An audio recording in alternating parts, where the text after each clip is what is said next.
It's Listen In with KNN, the sports sound of the district. Today, we welcome an award-winning veteran sportscaster with many accolades to his name. He currently serves as a studio host for the NFL on CBS and Inside the NFL on Showtime. He's worked in several roles covering the NFL for CBS Sports and Fox Sports. He is also a special correspondent for CBS News and contributes to programs such as 60 Minutes, CBS This Morning, CBS Evening News, and 48 Hours.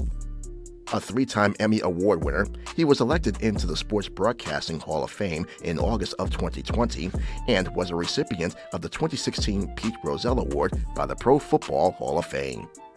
He is also a founding partner of Major League Baseball's 2019 World Series champion Washington Nationals.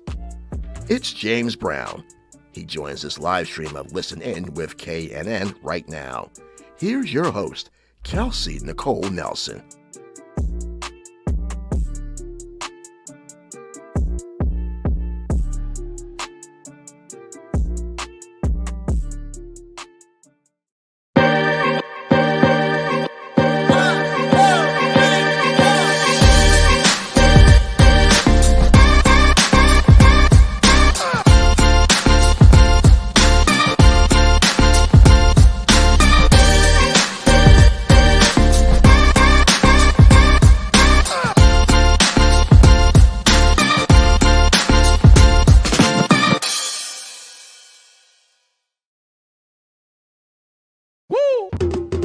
It's Listen In with KNN, the sports sound of the district. We bring you the biggest guests, great analysis, and the hottest sports stories in the nation's capital and beyond.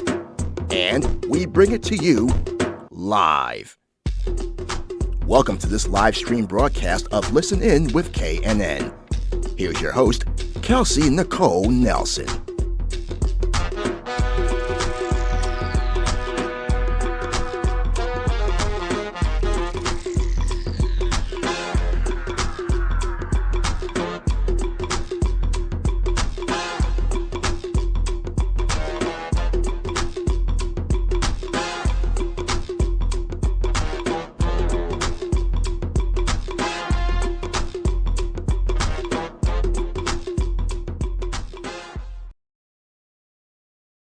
All right. Hello, everyone, and happy Thursday. Welcome into another live stream edition of Listen In with KNN, sports talk radio show and podcast presented right here on Fox Sports Radio, 96.9 FM and 1340 AM with me, your host, Kelsey Nicole Nelson. Now, on today's show, we're going to be talking lots of NFL football. It's never a dull day in the NFL, and we're going to touch on those with a very special guest joining us from this area. So we are super excited to have them, and hopefully we bring you all some joy on this cold, wet, and soggy day in the DMV. So without further ado, I'd like to welcome on my very special guest, the legendary CBS News special correspondent, CBS Studio Host. Most of us welcome into our homes each and every Sunday as a host on the NFL Today, and also an ordained minister, a man with many, many talents. Please help me welcome none other than James JB Brown to the show. JB, how are you this morning? Good morning. Happy Thursday. Kelsey, good morning to you. First of all, this is clearly an example of what it looks like when you use the title Beauty and the Beast. That's number one. Number two, you really know how to produce a show opening. Thank you. Flat out awesome. And for one trying to dust off the cobwebs and shake off the cobwebs, that music got me rocking pretty good. Thank you for having me, Kelsey. Thank you, JB. Look, we had to remind you of your roots with the go-go music, JB, because we know you're from the area. So we wanted to wake you up with the go-go music this morning. And a special shout out to my team. And JB, I'm glad you're doing well. You're busy. So again, we appreciate your time. Now, JB, what's been keeping you busy lately? I want to start there, and then we're going to dive into some of the biggest storylines, because there's a lot happening right now in our nation's capital, JB. And as you well know, there's nothing like being in whether it's sports news or hard news. Things are fluid, they change. So I'm trying to rock with it as well because things have changed so radically over the last 48 hours. But that's kind of, and I'm sure you know this, being in the business, that's the fun of what we do. Right. That things are never really the same. It is constant change. And I know you're on top of it, so I'm in your hands to see where you go. All right, JB. Well, let's get started with it. And I'm already getting viewers saying we're loving the DeMatha t-shirt. Yes, one DeMatha crew. We appreciate you tuning in. You know JB is going to rock the home team and the home school anytime he comes through the show. Now, first, let's start off, JB. You've been covering the NFL for a very, very long time. You've been a part of NFL coverage for the past 4 decades. You've hosted a record 10 Super Bowls. You've won 3 Emmys during that time. You've been with the NFL today since 2005. But this year, JB, we saw 2 notable quarterbacks step down from the ranks, 2 quarterbacks that I'm sure you have followed very closely throughout their career. The first one was Ben Roethlisberger. I don't think that one was as much of a surprise, but of course, what he did for Pittsburgh and the Pittsburgh Steelers, I think, of course, was legendary, right? They loved their Big Ben, and now Pittsburgh is in the search for a new quarterback. And then the other one that surprised some was TB12, Tom Brady, finally hanging it all up. So I want to start with Tom Brady, JB. When you first heard that news, first we didn't know if it was for sure. Tom Brady was like, wait a minute, folks, I didn't say anything yet. And then he came out with the official announcement. But JB, what has it meant for you to cover a legendary career, one such as Tom Brady, who many consider to be the GOAT? You know, Kelsey, and one of the things about what we do in covering sports is that there's so many lessons from the world of sports that are applicable in the game of life. Yeah. And Tom Brady certainly did embody that.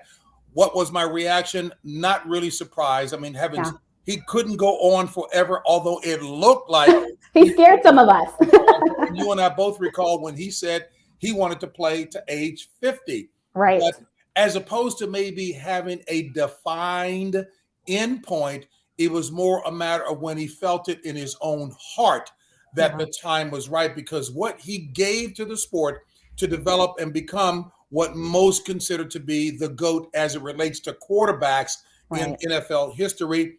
Hey, if the passion isn't there, then it's going to show up on the field. John Madden, God bless him, used to say, if you're thinking about retirement, then you are retirement. You are in retirement. So that made perfect sense. But what he did was simply phenomenal.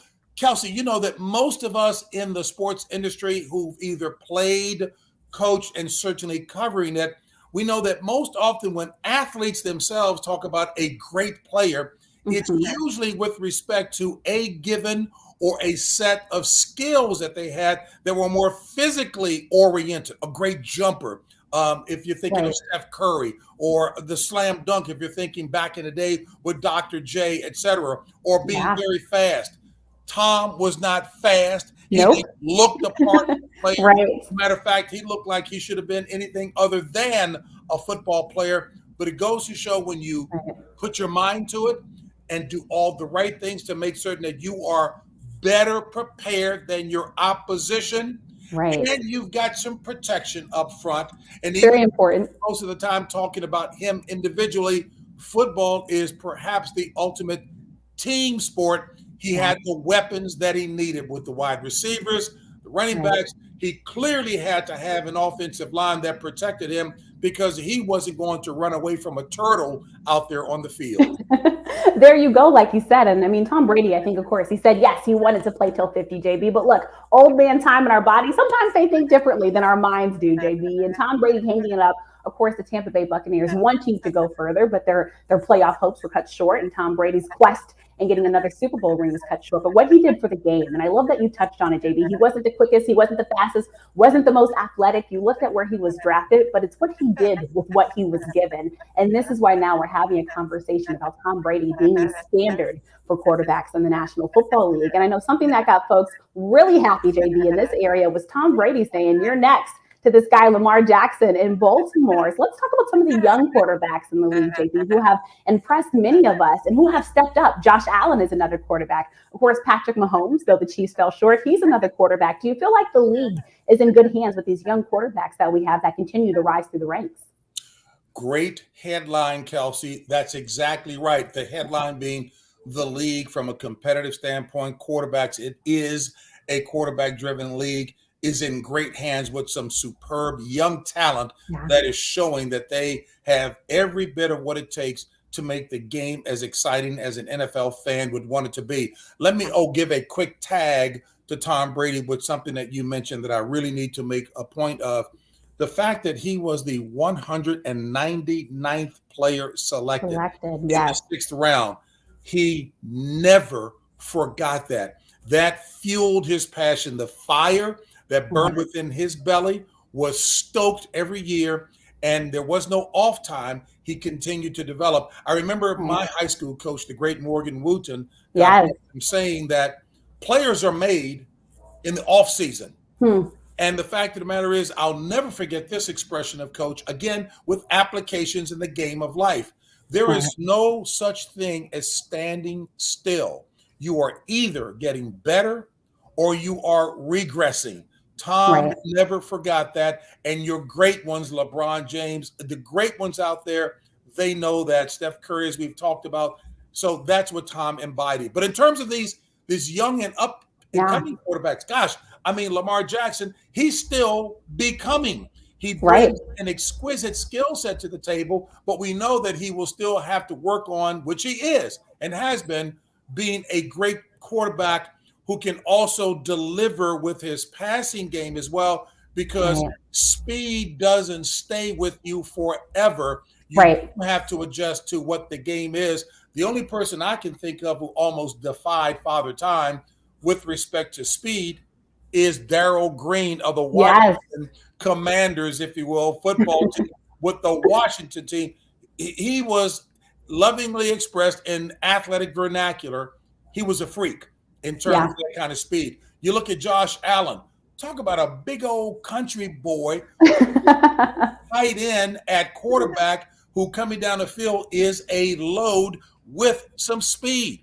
You look at Joe Burrow, the maturity that he brings to the game. It's a confidence that almost borders on cockiness, but he is never unmindful thus far of talking about wins and successes from a team perspective. Even with the AFC Championship win in Kansas City, afterwards, everything that he said was in a team context. CJ Uzama, the tight end, is a second cousin of mine, and I talked with him before the game and asked him, hey, are you guys just a little bit nervous? Is there any intimidation? And Kelsey, the look he gave me, like, are you kidding me? What, are you serious? And even down 21-3, look at what they did in terms of the second half adjustments. This is a young team that certainly looks as if it could be there for the long haul. And you got people excited because now Cincinnati has us believing, JB, right? We saw the product on the field, and this young guy, Joe Burrow, a first #1 draft pick that's actually living up to expectations and taking a team, JB, that no one was worried about. 201 odds to win the Super Bowl. Now we'll be seeing them play in sunny Los Angeles. And I think that just tells you, when you have a young quarterback, and you mentioned, JB, earlier, that football is a team sport. These guys around Joe Burrow, JB, they're believing in him. They're believing in the product that he's selling. They've all stepped up. That defense also playing great. It's not easy to play from behind, especially a team like Kansas City, and especially when you're in an Arrowhead. And JB, you were actually at that game live, right, doing the broadcast from there, so you got to see it firsthand. So from your experience seeing that firsthand, just describe some of the surrounding elements that Cincinnati was playing in, being Arrowhead. We see all these screaming fans to come out and win. Let's just talk about more how big that was for Joe Burrow, coming off that injury, playing with a brace on the leg. And now all of a sudden this young kid is making us believe that Cincinnati can possibly do the impossible and win a Super Bowl. And first of all, I can see all of your diligent and rabid followers will say, Kelsey, can you please tell JB to keep up? We know that you're intellectually gifted. You're moving along. Can he answer the questions that you've given him and not go back? So let me quickly tag, because you did ask about Ben Roethlisberger, who I got to know when I was doing radio in the area, and he was a frequent guest when he was in college. And it is wonderful to see that you don't see this happening often. One team, 18 years. Staying with him, yes. Old school style of game in the pocket. He was a load and a half, because he'd be like King Henry in Tennessee, running and dragging 2 or 3 players with him. Hard to bring down. Blue collar mentality that's synonymous with Pittsburgh was who he was, Yes. and he had offensive line protection, and he could sit there and pick you apart. So I want to give him all of his credit as well too. Many people are saying, is there any question about being a Hall of Famer? No, I think what he's accomplished in terms of Super Bowl a success and what the team has done under Mike Tomlin and been able to maximize and squeeze every ounce of what he had in him for the team benefit and even to squeak into the playoffs. He deserves a big tip of the hat. But in terms of the game in Kansas City, it was interesting because one would think that and I know we have a tendency to focus only on the quarterbacks, Right. but gosh, Patrick Mahomes has plenty of weapons as well. Yes, they maybe weren't quite as talented with the number of speed burners, which we used to say it was a track team on a football field. He still had plenty of weapons, and we know who they are. But one would have thought with a 21-3 lead at home, fourth consecutive AFC championship, that they were looking to go back to the Super Bowl again, and again, that it was over with. But look at the confidence that Cincinnati showed, truly embellishing what CJ Uzomah and others have said. No, we're not afraid. It's about adjustments, and they did adjust. I think it was 21-10 at the half. So the point is, they're taking their cue from Joe Burrow, and there was not any sign of panic in him at all. It was important that Cincinnati kept him upright because he had been sacked 9 times the week before. I don't care how good you are, being hit by the equivalent of a half-ton pickup truck, which those defensive linemen are, time after time, he would not be able to last. So he was sacked one time. So it was critical and crucial that they kept him upright. And then the rest was history in terms of how they picked him apart. Joe Mixon did a great job as well, too, controlling action. So there's so many different areas we can go at with respect to that. And, by the way, give the defense some of its credit as well, too, because they limited what is a prolific offense when they are clicking. Does that make sense, Kelsey? Oh my gosh, it makes perfect sense because it's not easy to stop that high-powered Kansas City offense, like you said. And the Bengals, we're not talking a lot about the defensive side of the Bengals, but they stepped up when it mattered. And I think that's what counts with Cincinnati. And like you said, doing that on the road, not easy to do. Again, this is what this young guy, Joe Burrow, has made people believe in. I'm also glad, JB, you went back and talked about Big Ben and what Big Ben has meant to the games, because it's two opposite parallels almost, JB. You got Tom Brady, who we see as this healthy, fit guy who, really put his health first, which I think is why he had a lot of success on the football field. And then, as you said, Big Ben, complete opposite, really hard to bring down. It would take a couple of guys, and he could take some of those hits. I think on the other end, some would say Brady doesn't like to get hit, JB. Sometimes we would go see him talk to the ref after a hit. But what Ben Roethlisberger did in Pittsburgh was huge and big. But also, I think if we're being honest, there are people who are saying, hey, everyone's talking about the glory with Big Ben, but he does have, unfortunately, JB, a murky history, right? We know about the rape allegations in the past. So all that to say, JB, we see players with some complicated histories off of the football field. Do you think this will hurt Big Ben's Roethlisberger when we look back at what he did in his football career? Is it fair to not bring up kind of the negative side and things he did off the football field? No, you know what, Kelsey? It is not unfair because it is a part of one's past, and folks will talk about that. So it all depends on the mindset that the Hall of Fame voters have, and for those press from their local area, whether or not they're influenced. Look, we can say that folks aren't influenced by those things, but they are. I know that for a fact. And quite frankly, I'm certainly not going to sit up here because I think every last one of us is an ex something or other. We are all flawed.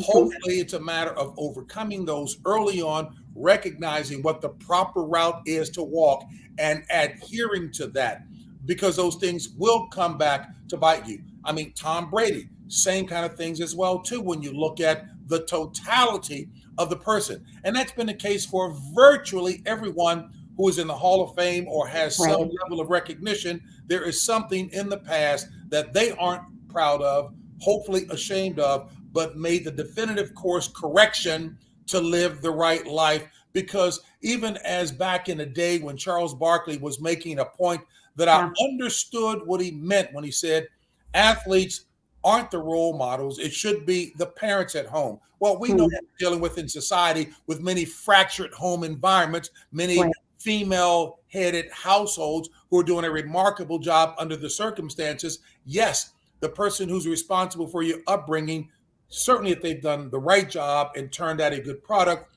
those ought to be the heroes. But the fact of the matter is, being a highly visible person, certainly that defines what an athlete is on the platform that he or she is on.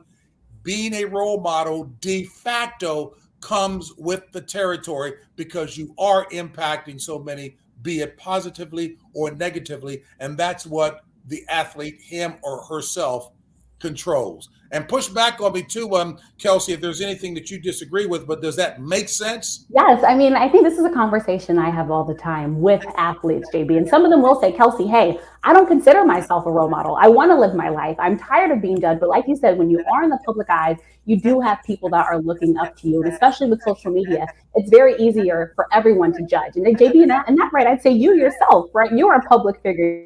Eyes on you. There are things that if you do them, they will be blatantly blasted all over social media and people will judge you. And as you said, none of us are perfect, even though some of us like to think we're perfect on social media when you see people criticizing others. But it goes to say that's all a part of us, right? And that's all part of our journey as human beings. And I think if we learn from it, but I don't think we can distract ourselves from that, JB. So I'm so happy that you touched on that. And you know what, Kelsey, and I certainly can relate to that. Look, I'm very thankful, first of all, to know you, to be impressed with your trajectory in the business, but the honesty that's encapsulated in you as well too. So, and you're a journalist first and foremost. And even as we were chatting, look, in the only book that I've published, The Role of a Lifetime, Reflections and it was a good book, and Successful Living, there's a chapter in there about me having had my daughter with my high school sweetheart out of wedlock.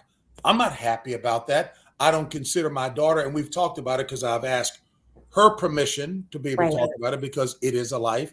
My ex, to talk with her about it to make sure she was okay because this is a significant part of her life and I want to be respectful of that. And my wife. So those were things that I had to consider. But I talk about that very candidly, especially when I'm talking with other men. For a number of years, I was blessed to host the NFL's broadcast boot camp.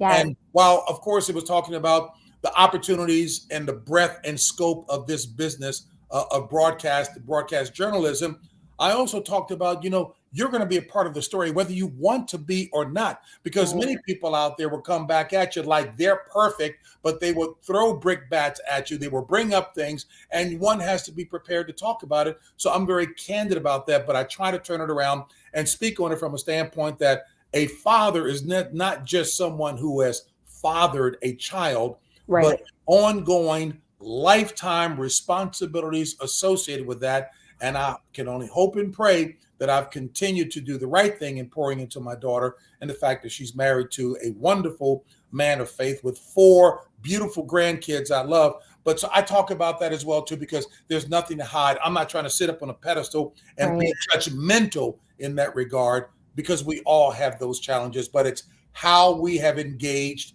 in course correction. Exactly. That course correction part, I think, is the part that we all strive towards. Again, life, we make mistakes. We go through trials and tribulations, but it's what you do with them, right, JB? I think that helps define who we are. But going back to the role model point, I'd say it even goes up a level for Black athletes, for Black men, JB, right? There are certain things I'd say that you probably have known growing up that you just could not do that maybe some of your counterparts could do. So I want to kind of dive into that, specifically looking at Black athletes and that role model part, JB.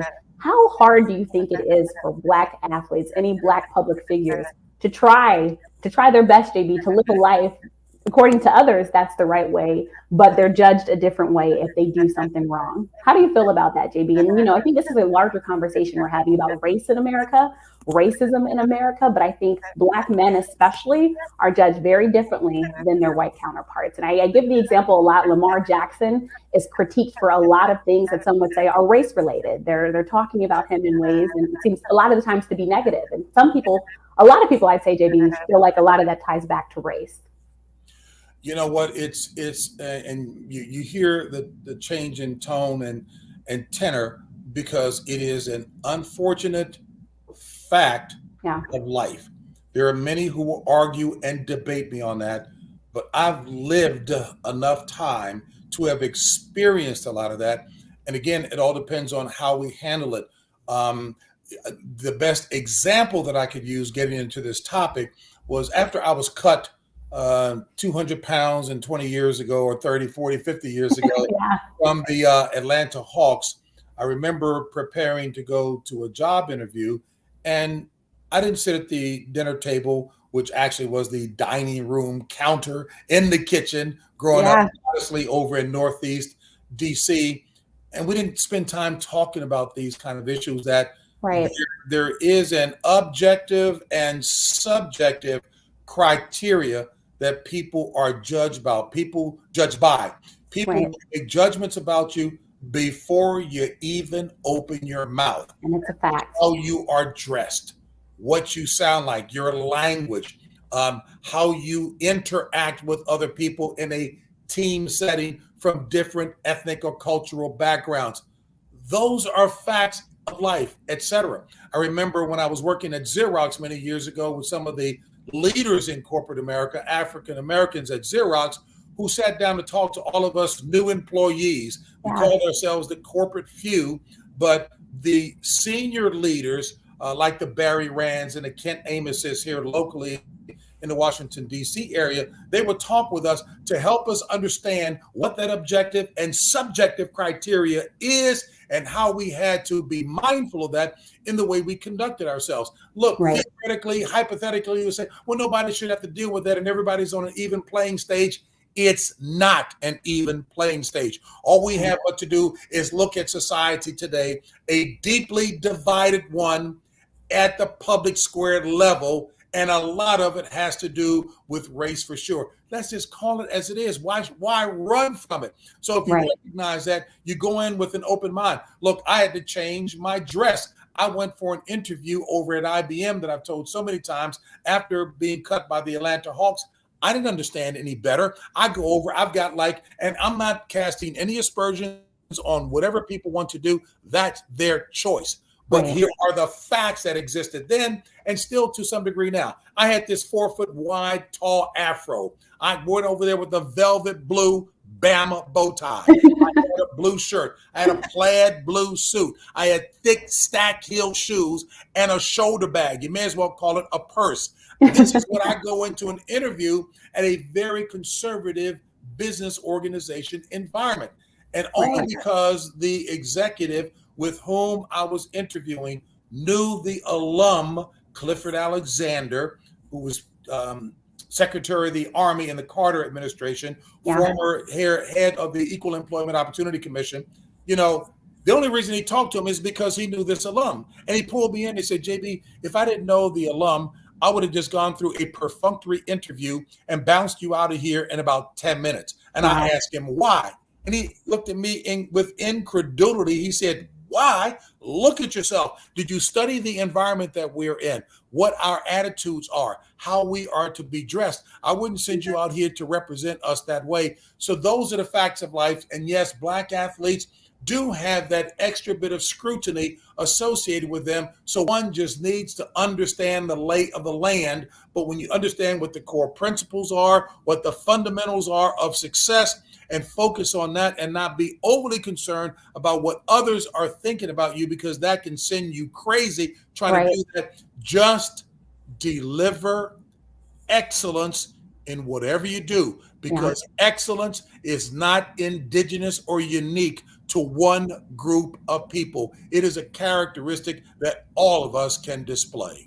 I love that, JB. Excellence is not unique to just one group. It's something that we can all attain and strive to. And as you said, even though we're not all born on the same playing field, right? And there's different standards for us to live up to, JB. It's what you do with life, and also just living your life for you, JB. There will always be haters and naysayers out there, but you are the best, most unique version of yourself. And as we're talking about race in America and this division in America, I think news broke this week that has also further kind of shown the divide that's currently in America. And what I'm talking about, of course, is something that many people are talking about on shows all across the country. And this is the Brian Flores lawsuit. So, of course, everybody should know by now, former NFL coach Brian Flores filed a lawsuit in federal court back on Tuesday of this week against the league and 3 teams alleging racial discrimination against Black coaches. And so we saw the league kind of come out quickly and say, this is not, there's no merit to this. But I think, JB, when we look throughout time and we look at Black coaches in the National Football League, they've never been the majority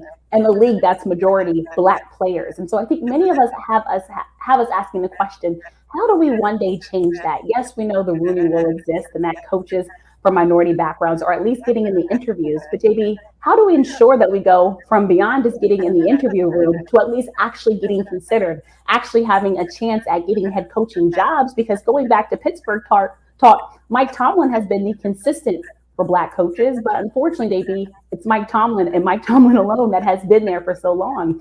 So I want to talk about this, and of course, I know you do the NFL show, JB, but just from a standpoint of you covering the league for so long, and you are close friends with Tony Dungy, and we've seen Black coaches come and go in the NFL, some with winning records, some without winning records, but some of them getting handed some almost what some would say impossible tasks to turn these bottom teams around in a quick amount of seasons. What would you say is what's needed in the NFL to hopefully one day change this so it actually does seem fair for coaches of any background, JB, to have a chance at a head coaching job in the NFL, which many would say is one of the premier jobs in sports? Wow. And obviously, and you're right, that is the dominant story of the day. It is a lawsuit that has been filed. So clearly, I'm not at liberty to talk about those particular aspects with respect to that narrowly, because that will be dealt with in court as opposed to trying to adjudicate it out in public. I know it's a very nice sounding way, but it is only proper and fair. There's a reason why many folks on either side don't delve into the particulars when something is being dealt with right now. But as we look at that, the prescription for success, whether it is something narrowly focused like that which is dominating the news today, or if we look at it societally and what is supposed to be the best way to deal with anything, I would say reference the commentary that my boss, Sean McManus, the chairman of CBS Sports, had asked me to deliver 2 Super Bowls ago. I mean, what bigger stage could there be with over 100 million viewers watching at various points throughout? And even if not the steady numbers throughout, we're talking mega millions of people.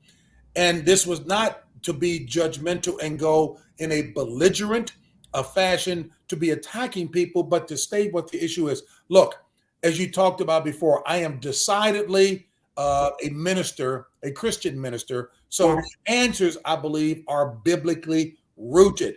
And it quite simply, it is so fundamental. Treat your neighbor, love your neighbor as yourself. Let's not run away from the fact that there aren't preconceived notions that are still evident today, passed on, taught on, and impacting people. We need to see, just as a football team will be looking to have a great left tackle and a right tackle, a great line, period, but especially on one's blind side, acknowledge what is and to be truthful with oneself. Be true to thyself. Examine and see where are your shortcomings. And you know what? We all know that a tree is known by its fruit. You can't deny that. So if one says that in whatever industry, they're serious about providing one of the best workplaces out there with equality of opportunity. No one is asking for equality of outcomes, equality of opportunity. Look, I got teased forever and a day and still do because I bear the name James Brown. Even if you are a young person like you, in the heyday of James Brown, his songs and his music was iconic, legendary. So I quote one of the titles of one of his songs. Open up the door.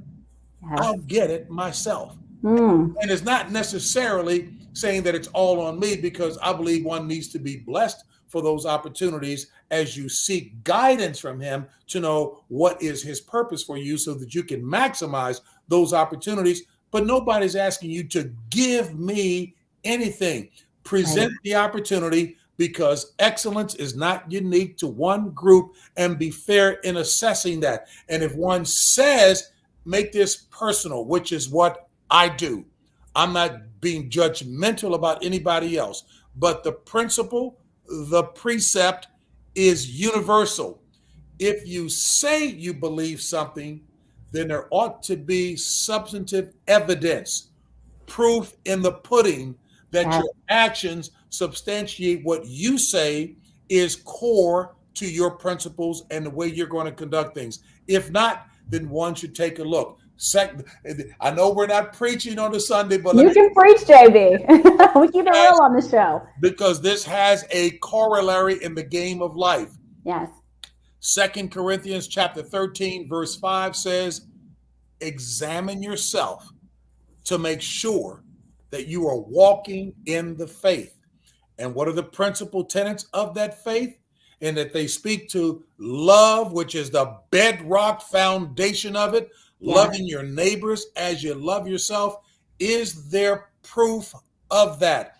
If there isn't, any business person, I'll use the business arena as an example, will sit down if they're losing market share in their business. You better believe that that leadership team is going to be called together to examine, why are we losing market share here? Where are we failing? Let's query the customer base to find out what we need to do to adjust so that we can meet the need of a wide population with similar needs. And then you better believe there's going to be a game plan put in place, athletic vernacular, a game plan, but you also know from a business standpoint, you're going to have metrics in place to ensure you're making that steady kind of progress. If you're going to call Tom Brady the GOAT, there better be enough substantive evidence to substantiate why you're even making that argument. 7 Super Bowl championships and whatever it was, 5 MVPs, they make a strong case for that.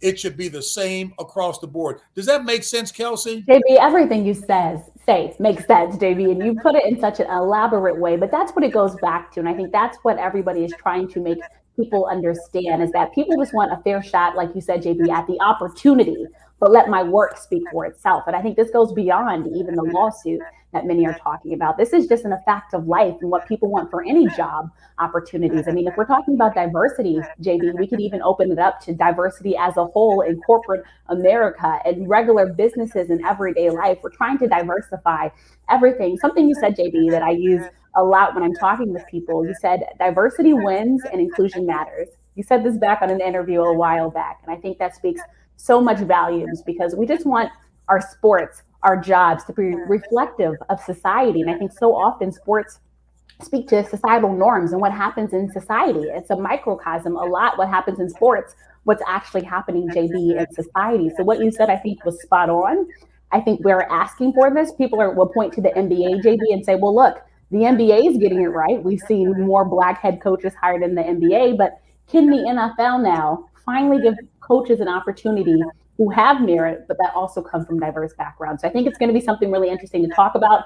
I was listening into Ron Rivera's press conference yesterday, JB. I thought he said something very interesting. He said it took him 7 interviews before the 8th one was the opportunity that he got to actually become a head coach. And of course, Ron Rivera here with our Washington Commanders team. I'm getting used to saying that name still, JB, with our Washington Commanders team, being a minority coach from Hispanic heritage and origin. But I thought that spoke a lot. And he even talked about Cornell and other coaches that he thought, should have had an opportunity because of their merit, not just because of their on that point that you make about the Washington Commanders, I listened to Ron Rivera as well, and he talked about that historic hire of Coach Jennifer King. Yes. And he got to know her.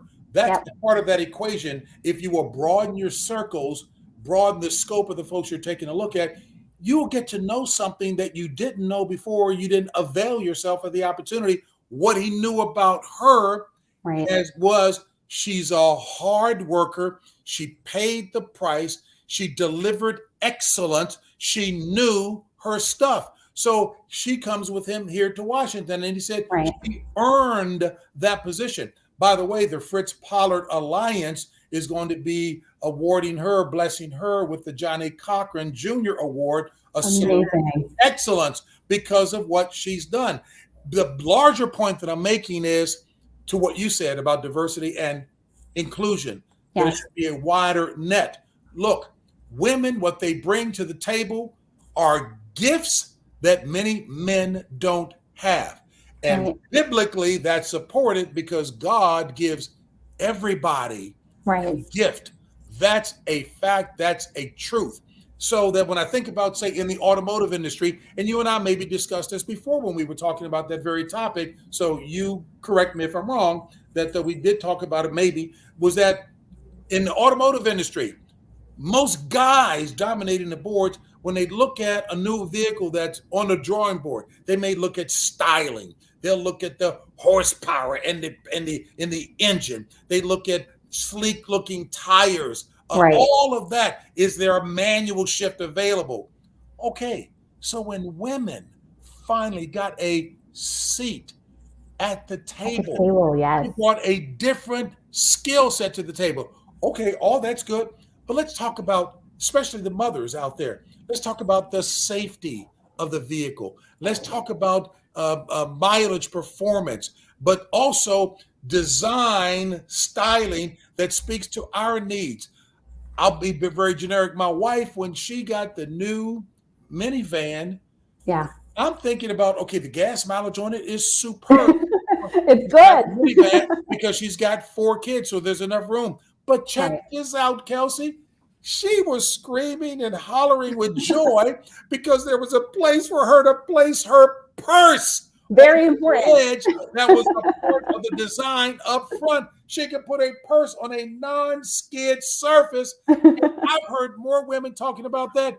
Duh, because the diversity of input in the styling, and it has helped those companies that have spoken to that need, and the sales went up. Can we not apply the same principle and logic here? Exactly. And that's what it goes back to, JB, like you said, because if you didn't maybe have a woman in that room, a lot of guys don't carry purses, JB. You might have not thought about that. But one of the most annoying things, and I can speak to that, is when you get in the car and you have this big purse, JB, and you have nowhere to put it. So the fact that they understood that, now you're making it more convenient to everyone, which makes your brand and product more convenient to everyone. And I'm so glad that you brought up Jennifer King, because what Ron Rivera has done is he's been able to look past her as a woman, her as a Black woman, and see her for her accolades on the football field. And not just her, but the players and the running backs that she's coaching, JB, they see her as a coach, someone that they can learn from. And oh, by the way, Washington's running game, when it was well, that's when the team was winning. So you're talking about keys to winning success. And I'm so honored. Congratulations to Jennifer King on that. And also, I know, JB, congratulations to you on the Fritz Pollard Award as well. Just 2 individuals who continue to push for diversity and embody and live by a grace that helps so many, JB. And you've also, I know, pushed for so much diversity as well in sports broadcasting and media. And you've been a beacon for so many to see that. If JB can do it and he looks like me, well, yes, I can do it too. So and you know what, Kelsey? I really hope that's the case, because many people may pass judgment on you based on their own criteria. Right. I think to the degree like what you are doing, Miss Nelson, and I am incredibly proud and thankful to know you and what you are doing and how you do it so well. I would hope that having these examples, somebody may have a gift to go out there and make change. Somebody may have the gift of intellect, so they become a lawyer. Some may be great in terms of being a journalist, writing columns or typing columns and the like, but it all works.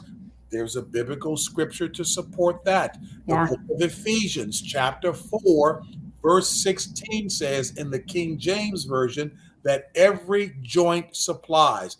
In contemporary language, the point of the matter is this: you got one human body with many different parts of that body. But they all work together for the fervent, effectual working of the whole body. Your little finger plays as important a role in the effective, fervent, effectual working of the whole body as your head does, as your sense of smell, taste, all of that. They all work together. So that Right. same principle, that same truth works out here in society as well when you have a number of different parts all contributing well, which makes the point that all coaches will say, and I don't care if it's an individual sport like tennis, there's a team behind that person. Success is never individual. It is about the team. The team. The team is what brought us here today. JB, it was a team that helped me connect to you in the first place. So I have to shout out Everett Hall, part of your team. And he's part of the reason why JB looks so fly, everyone, on Sundays and every time we get to see him with those fantastic suits. But it was him also realizing what I wanted to do and connecting me with somebody who was a vehicle to help me continue to do what I wanted to do, JB. So that's a perfect example of all of us having a team behind us. And talking about teams, JB, I got to get your thoughts. We're getting a lot of comments on it, but we have a brand new team name in Washington. We've mentioned it a couple times on this show, but as someone from DC, I want to get your thoughts. So we're now the Washington Commanders. It's officially the start of a new era. It started yesterday. For 2 seasons, we were the Washington football team. But prior to that, we were the Washington R-word. And that's a team name, I know, JB, that you had actually refrained from even saying on television because of the derogatory nature that some have expressed towards that name. So we have a brand new team name. Some are saying this will usher in a brand new era with Washington. But actually, at the same time as our interview is happening, JB, there's also a Congressional Oversight Committee meeting happening. So I think people are saying, yes, we see Washington with the brand new team name. But is this enough for Washington to kind of start to change this culture that some would say for a long time has been a problem in Washington? And I'm going to answer that directly. And your supporters will say, here he goes again, Kelsey. He's referencing back. Just a quick shout out to Everett Hall as well, because here's a guy who has delivered excellence that started with him making clothes in his bedroom at his townhouse, he and his brothers, and now they're at a very ritzy location up in the Closet Gallery area and doing well. So that's excellence as well, too. Just give them an opportunity, but you go in there and you make sure you maximize the opportunity. In terms of Washington, you know what?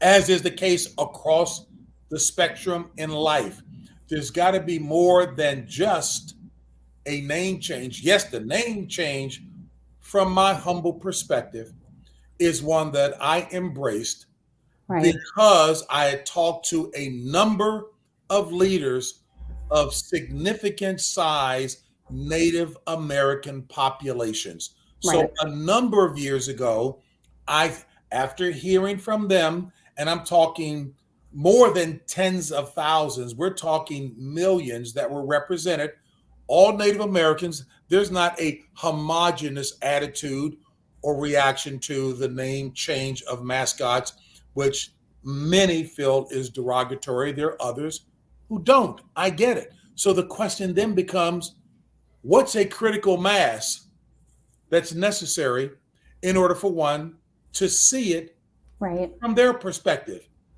and respect that?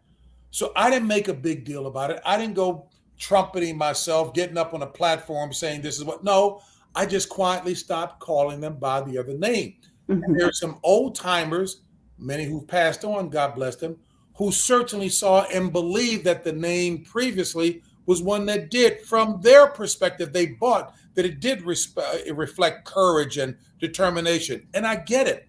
But when you talk to the affected population, do they have the same attitude? And I talked extensively with way too many, Ernie Stevens being one of them. Too many people said it is not how we feel about it. It is offensive. So I stopped calling him by that name. But I would get tweet after tweet from people who followed the team previously with that name and who said, JB, why don't you call the name out? I mean, they were very strong and strident and even belligerent in what they were attacking me on. So be it. I was respecting that population. And the question that I ask is, how many people from that affected population does it take for you to believe it's not the right thing to do? So that's why I stopped doing that. And the team even sent representatives to me to try to convince me of the ones in the Native American population that didn't have a problem with it and how they were being supported financially and with resources and the like.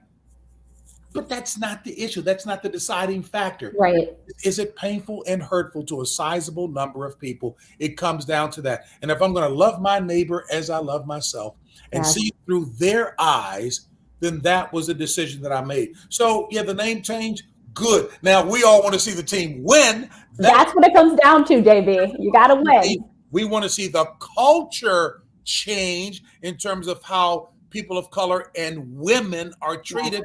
That's in any organization. So there's got to be, as the old commercial before you were born, Kelsey, that was famous about some fast food hamburger, and there was very little of it in between the buns. The old ladies would ask, "Where's the beef?" That's what we want to see in this regard, because we are fans as well too. So, hey, I guess the name is a reflection of what the majority voted for. No matter what I may think about it, so be it. Yes. And like you said, I think what you said, the old name, and I actually thought that was so interesting, JB. Like you said, if somebody's saying something's offensive, and I'm not going to tell anybody else what's offensive to them, such as I wouldn't want anybody to tell me what's offensive to me, having people fight against that, I did think that was a larger problem. But I am now glad that at least we've turned a little page into having a name that some are behind. And let's just be honest, JB, we knew everybody wasn't going to fully be behind the name, because there are some people that have latched on to that old name because they feel like people are taking a part of their history. And to me, JB, that a name is not, a name is part of history, but that's not the whole story of the history of the Washington football team. You were here. You remember the glory days in Washington, JB, when Washington was winning, when people would talk about how RFK Stadium would literally rock, and you could feel RFK Stadium rocking. The name is still in the history books. The history is still there. The players that were part of those teams are still there. And actually, JB, we're celebrating that this week in DC. We're celebrating the 30th anniversary of Washington's last Super Bowl win. We're celebrating, even before that, Doug Williams becoming the first Black quarterback to start and win a Super Bowl. So that history is not erased. They did play for the Washington R-Word team, but it's still Washington football history, right? So this new name, JB, is not erasing anything. Absolutely. Look, what Doug Williams, as a matter of fact, I was asked to give some Black History Month reflections of some of the greatest athletes of past eras that had a significant influence in changing the minds of many people around the world. And I say that advisedly because I think about what Jesse Owens did over in Germany in front of the Nazi leader over there to show that we were not, as a people, what he may have characterized us to be. And there's some great names. Jackie Robinson, what he did and endured. Muhammad Ali, Althea Gibson, so many names. And I did tell the folks who had asked me to write something or record something for Viacom CBS, I said, you know what? I really can't give you one name, because to stay consistent with what I was saying, it is always a team approach. And yes, we've got the iconic names that we remember, but there are many who labored in anonymity and changed things. Look, my gosh, there are some folks who, but for what they taught their kids, again, in pursuit of excellence and staying the course and doing that which was right and true and biblically sound, that led, it took a long time to make whatever the change is that has been made, the Tuskegee Airmen, all of that. So I said I just had to talk about them in totality, because there are many who labored in anonymity who did not get their names published in bright lights or put up in bright lights or published in bold print, if you will. But what Doug Williams did back in the day was phenomenal. And even without a lot of people will remember the subtext there, that the quarterback who was a starter ahead of him wasn't necessarily very embracing of Doug. Right. Doug got his opportunity to start. Joe Gibbs was the one who brought him here because he recognized that talent. Very seldom do you see a team with a long-standing, long-tenured quarterback of color. Charlie, what's the guy's name who was the backup for all those years in Pittsburgh? I'm sorry, it escapes me right now. I know it's Charlie something. But anyway, the point is, you don't get to see them in that backup role forever. When Doug got his opportunity, he maximized it. He actually sprained the knee with that split that he did on the field, and the other quarterback was about to go in. Doug said, hey, my words, excuse me, I'm going back in. And 4 touchdowns later, wrote his name in the history books. Yes. First black quarterback in the Super Bowl to perform that way and to win Yes. the Super Bowl. So there are many significant opportunities, and I would pray that people don't get it twisted in understanding what we had to deal with. We talked about the name change, and I was trying to think whether or not this will be appropriate to share it, but I think about a couple of Italian guys who opened up a restaurant chain way back in the day. The name was Sambo's. That's a very derogatory name that was applied to African Americans. Right. But they named it, I think it was a name that was a combination of a couple of names with no malice of intent in what they did. But when they became aware and educated of how offensive it was to a large group of people, they changed the name of the restaurant chain, with the exception of the one that was in the city where they were, where people understood it, but they acquiesced and relented, if you will, because they knew that it was offensive to a number of people. But again, to your point, there's got to be a cultural change. A cultural change. And that's what we're asking for in Washington. And I'm sure especially you, JB, as someone who grew up here. And before I let you go, JB, one more thing I want to touch on, since we're talking about Doug Williams, and we know he came out of a historically Black college and university, Grambling State University. JB, they want to know what you think about Deion Sanders and what he's doing at Jackson State and the changes going on with HBCU football. We see Hugh Jackson now at Grambling State University. We see what Eddie George is doing at Tennessee State. So JB, we're having this more attention on HBCUs, and we're getting top tier talent now coaching at HBCUs. And in retrospect now, we're seeing top talent now, JB, going to HBCUs. So for you, who's covered the sport for so long, what has this meant for you to kind of see this new emphasis placed on HBCU football? I hope this is accurate, but Deion is resurrecting what once was the mecca of talent, going to a number of HBCUs back in the day because they could not go, weren't recruited by the major white colleges. By the way, I see your followers are really Hey, help people out, JB. We're good people on this show. Whoever that listener viewer was, thank you, sir or Ms., for that Charlie Batch name. You're right. But Deion Sanders is just resurrecting what once was of the majority of HBCUs, because that's where the talent went. Deion has wanted to coach for a long time. Many people might be turned off about his very bold and brash style, but Deion has a bold and brash and big heart for changing the lives of young people. And he started it back in his home area where he started a school. They can take shots at him and throw brickbats at him all they want, but he was personally taking in a number of kids who he probably thought were younger versions of Deion Sanders back in the day, to put them on the right course. And now he goes to Jackson State and does what he does. Well, heavens, back in the day, that's exactly what took place at Grambling State or Southern or any of the many schools, South Carolina State, so many others. And I'm going to leave something out, but the point is that's where the talent is. And for some of the enlightened ones who are seeing what he's doing, they realize there's some opportunities there, because today's scouting is looking for talent under rocks and inside crevices around the country. Go get a great education. Go understand what pride exists there. When I worked at BET, that was one of the first jobs that I had. It was first with the Washington, then named Bullets, to be a commentator with them. But that same year, I got an opportunity when BET, Bob and Sheila Johnson, had asked me to come on board with Charlie Neal and Lem Barney of NFL fame to do Black college sports with them. And I gained such an appreciation for the history, for the excellence. I know I've overworked that word, that is existing there, and it still is. It's a shame that many people have a mindset where they would think, okay, it is less than. It is not less than.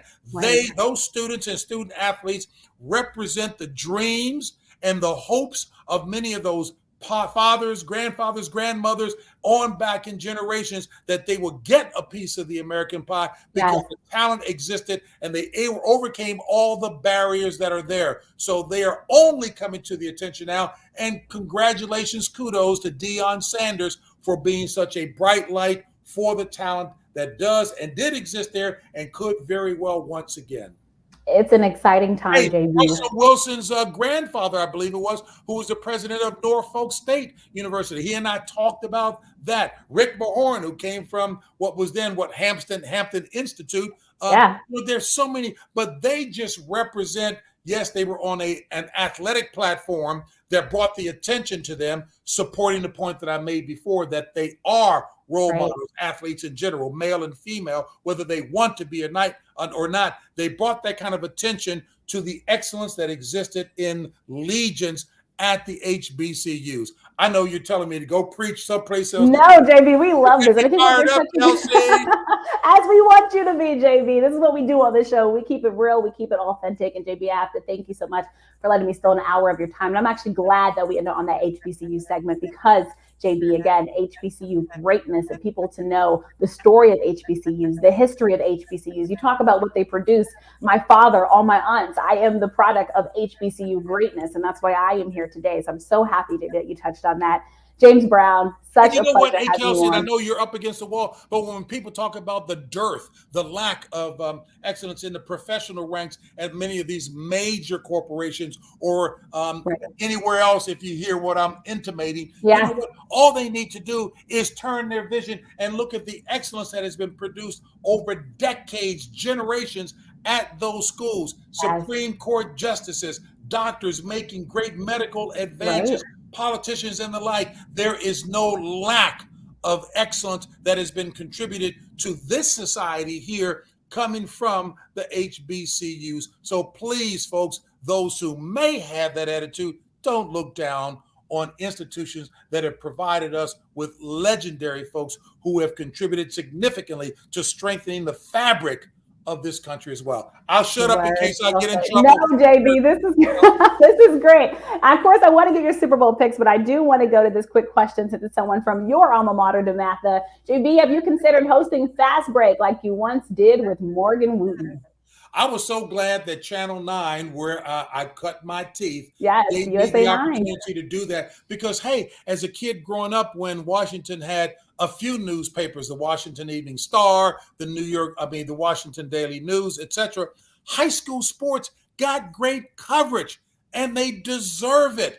I remember doing that when I went to Channel 9. I went there to deliver what I then called myself the hors d'oeuvre sports news on the 5 o'clock newscast because the great Glenn Brenner was a sports director for the 6 and 11. So I got a chance to focus on that. Sandra Butler-Jones and, oh my gosh, I'm going to forget it. She was the news director at Channel 9 who gave me, Betty Endicott, gave me an opportunity to come on board to do that show. And oh, by the way, on the weekends, it was a public affairs program. God, it was a Saturday morning program. And that's where I covered high school sports around the region. And Morgan Wooten, many people probably didn't like that I had Morgan Wooten there with me because he dominated things pretty much at that level. But a superb coach, the first coach to go into the Naismith Basketball Hall of Fame, principally for what he did at the high school level, but oh, by the way, back in the public school league as well too, there were some legendary coaches overlooked there, and we tried to at least make sure that they were getting their dues by covering them with this high school sports show called Fast Break. It was absolutely fun. I still think Grant Hill comes to me this day talking about a Sherman Douglas from Spin Garden. So some great players that we had on that show for the region to be proud of, Kelsey. And they, as you see, they still are very proud of that show, JB. And I'm so glad you touched on the great talent, too, that comes from this area. Something I tweet all the time, JB. The DMV breeds ball players. Lots of great talent from this DMV area, both in football, basketball, and many other sport ranks. We know Kevin Durant, of course, had the In the Water documentary that highlighted basketball in this area, but especially ball players. And this is why my alma mater, University of Maryland, we're pushing Mike Loxley to do some more recruiting in the area, JB, because the talent is here. Other schools are getting our talent and taking our talent, and we're seeing our top tier talent, of course, some of which play in the National Football League. But I'm so happy you touched on that. And you're right. We need to put more. And there's so many people who have been wedded to that. I mean, Harold Bell going back legions of times. Yes. Charlie Neal here in the Washington, D.C. area. I don't know whether he was the first full-time. It might have been Martin Wyatt doing it. But Coach Butch McAdams today, Glenn Harris. Yes. These are people who knew the history of Washington sports exceedingly well. And let people know that Washington, D.C. is on a map for a city of its size and what this city and the DMV has contributed to sports hierarchy, if you will, sports celebrity is significant per capita, one of the most influential areas. Yes, I know the biggest high school basketball game that really put D.C. on the map and made it a necessary stop through this area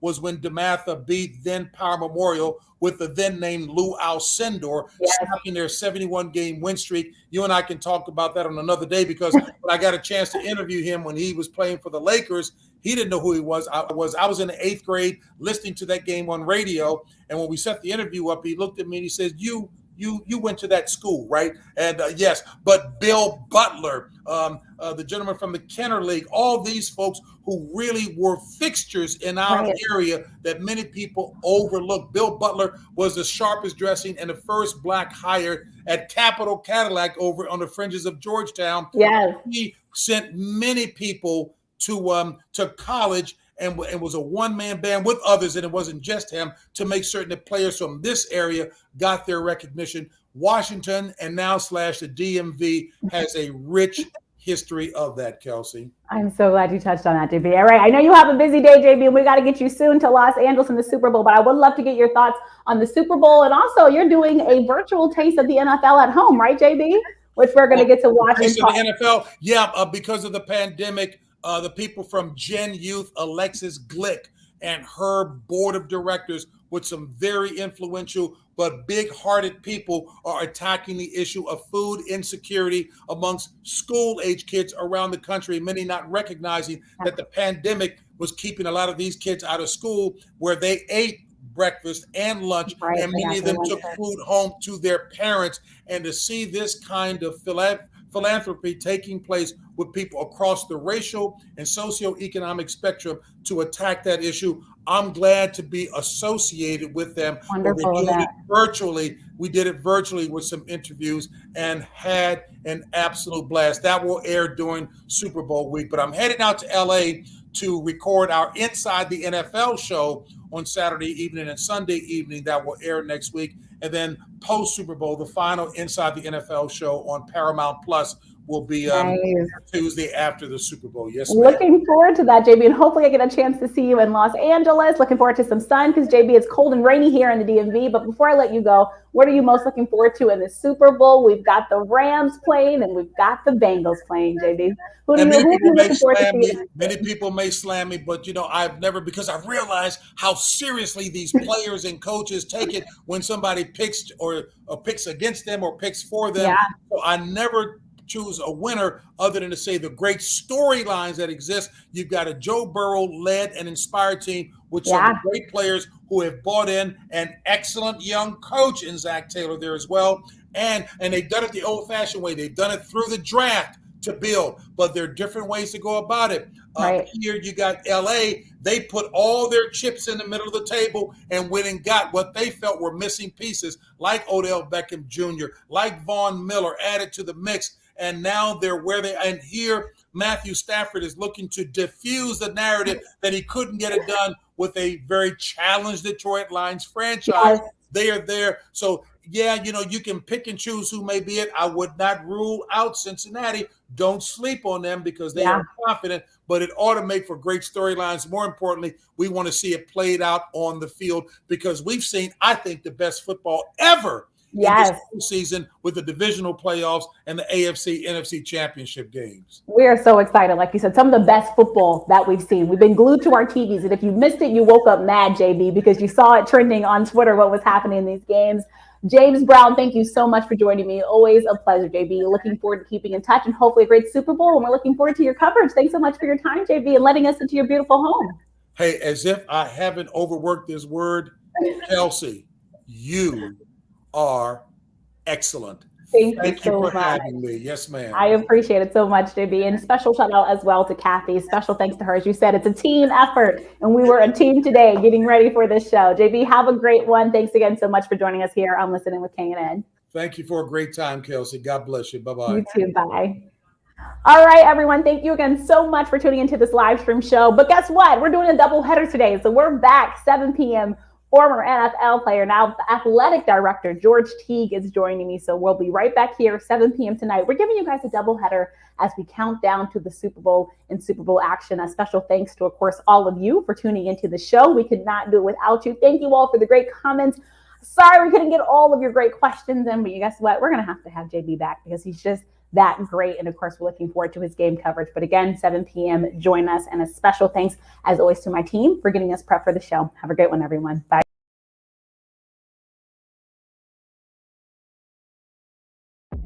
Follow Kelsey on social media at The Real K Nelson. Catch episodes of Listen In with KNN on YouTube, on air at AM 1340 and 96.9 FM Fox Sports Radio, on Facebook and Twitter, and online at KelseyNicoleNelson.com. Thank you for watching this live stream broadcast of Listen In with KNN.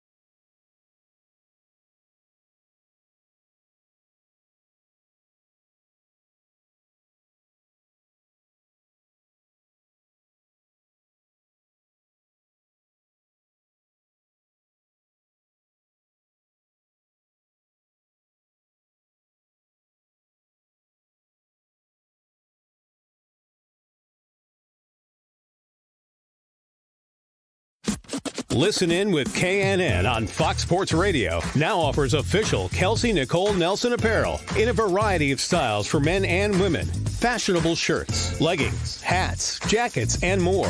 Order now and get 15% off and free shipping. Just enter promo code KNN. Get your Listen In with KNN wearables today. And check out Listen In with KNN on Fox Sports Radio with Kelsey Nicole Nelson.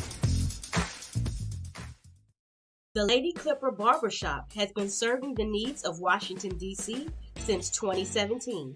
The Lady Clipper is a full-service, woman-owned barbershop conveniently located in the epicenter of the historic U Street corridor. We specialize in all hair types. We believe that the key to providing great service is our ambitious and knowledgeable staff. We are always working to find new ways to provide you with the best service possible. The Lady Clipper Barbershop blends an eye for style with a passion for precision. Visit their website at theladyclipper.com to schedule an appointment. That's theladyclipper.com.